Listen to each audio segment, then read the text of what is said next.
जय हिंद दोस्तों। अभी थोड़े देर पहले ही रूस के तरफ से यूक्रेन के अंदर जो हमला किया गया है, ये बहुत बड़ी चिंता का विषय है जेलेंस्की के लिए। यूक्रेन में बहुत बड़ी कत्ल हुई है दोस्तों। यूक्रेन में रूस के तरफ से एक बड़ा अटैक किया जाता है, एक बड़ा हमला किया जाता है, जिसमें 16 कैदियों की मौत हो जाती है मौके वारदात पे। उसकी वहीं पर स्पॉट डेथ हो जाती है। कुछ रिपोर्ट में यह कहा जा रहा है कि ये 16 कैदी नहीं थे, 22 कैदी थे। कुछ मीडिया रिपोर्ट्स ये भी दावा कर रही है कि उससे ज्यादा आंकड़ा हो सकते हैं। लेकिन रूस की तरफ से जो ये जेल के ऊपर हमला किया जा रहा, ये यूक्रेन में सबसे बड़ी कत्ल माना जा रहा। जेलेंस्की ऐसी अफवाह फैलाने की कोशिश कर रहा है। ये जो कैदी थे वो रसिया के खिलाफ प्रोपोगेंडा रच रहे थे, और ये सारे वही कैदी थे जो इंटरनली यूक्रेन के लिए काम कर रहे थे। और इंटरनल मीडिया रिपोर्ट्स तो ये भी दावा कर रही है कि जेलेंस्की ने इनको पनाह दे रखा था।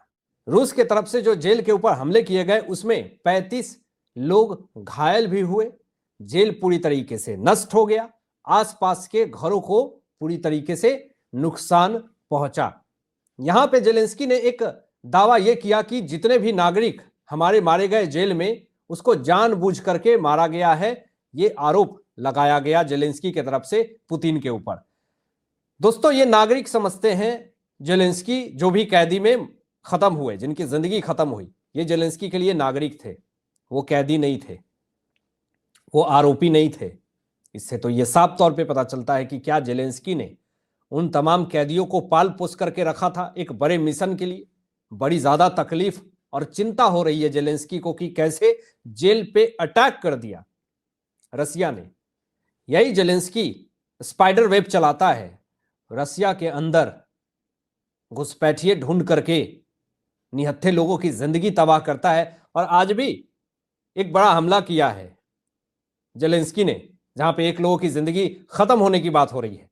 लेकिन Vladimir Putin press conference release करके ये नहीं कहते हैं कि हमारे निहत्थे निर्दोष नागरिक को खत्म कर दिया जेलेंस्की ने।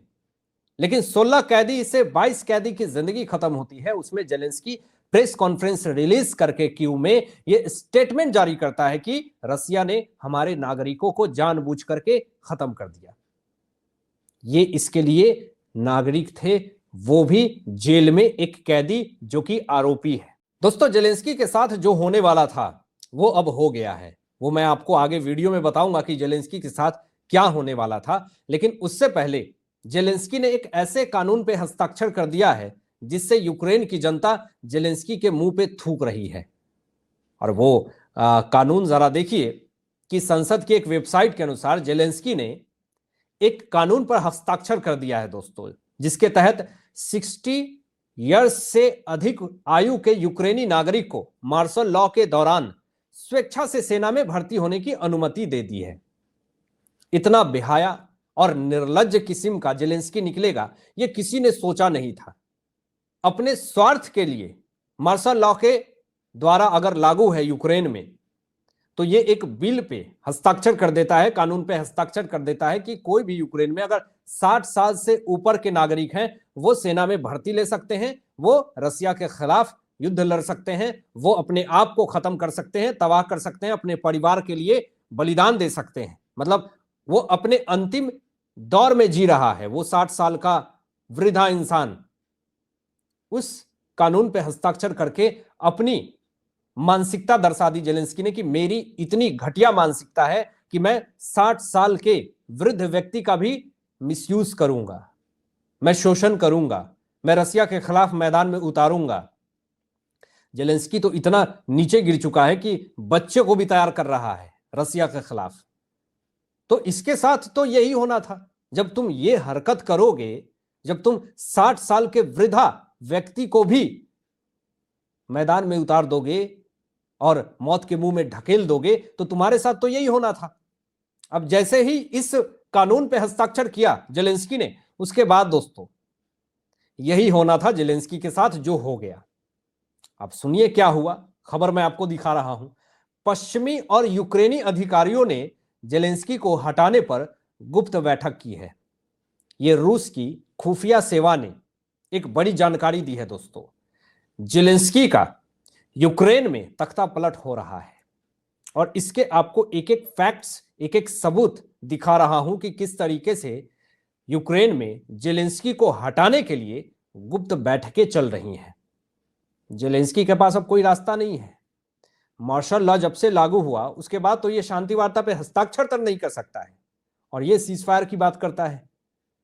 लेकिन खबर देखिए क्या खबर आ रही है कि रूस की खुफिया सेवा SVR के अनुसार अमेरिका और ब्रिटेन के अधिकारियों ने जेलेंस्की को हटाने और उनके स्थान पर पूर्व सैन्य प्रमुख वालेरी जालुजनी को नियुक्त करने पर चर्चा करने के लिए प्रमुख यूक्रेनी शक्तिशाली लोगों के साथ गुप्त रूप से मुलाकात करी है दोस्तों। यानी जालुजनी नए प्रेसिडेंट यूक्रेन के बन सकते हैं।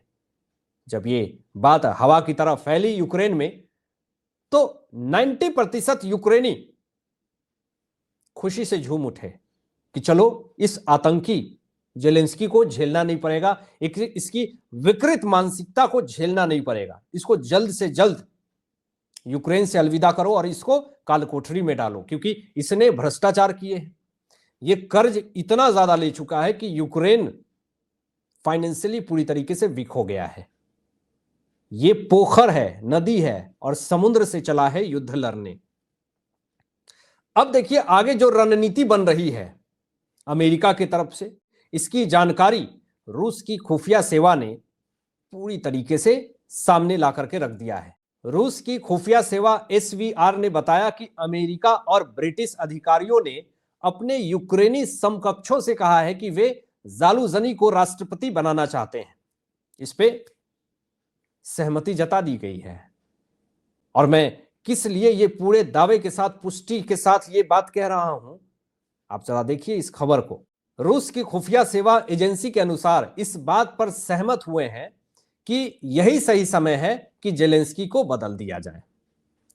अमेरिका और ब्रिटिश ने तो सहमति जता दी, गुप्त मीटिंग भी करी गई, यूक्रेन के कुछ सैन्य लोगों ने भी पूरी तरीके से समर्थन दिया, यूक्रेनी जनता ने भी पूरी तरीके से समर्थन दिया कि किसी तरीके से जेलेंस्की को यूक्रेन की हवा से दूर कीजिए, यूक्रेन की जमीन से दूर कीजिए, नहीं तो ये यूक्रेन की जो कायाकल्प पलट करके रख देगा ये जेलेंस्की। आने वाला समय में नक्शे पे भी नहीं दिख पाएगा यूक्रेन। और पुतिन जिस तरीके से पूरे यूक्रेन को रूस का हिस्सा मानते हैं और उन्होंने पहले भी ऐलान कर रखा है कि यूक्रेन जो है वो रूस का ही हिस्सा है, इसको जबरदस्ती अगर जेलेंस्की अपना अंडर में करने की कोशिश करता है तो ये इसकी सबसे बड़ी भूल है और इसका खामियाजा इसको भुगतना पड़ेगा बहुत ही गंदे तरीके से। हालांकि आपकी क्या सोच है इन तमाम विषयों पे अपनी विचार व्यक्त कीजिएगा और मिलते हैं लेटेस्ट ब्रेकिंग एनालिसिस के बाद। तब तक अपना ध्यान रखें, ख्याल रखें। सत्यमेव जयते। जय हिंद।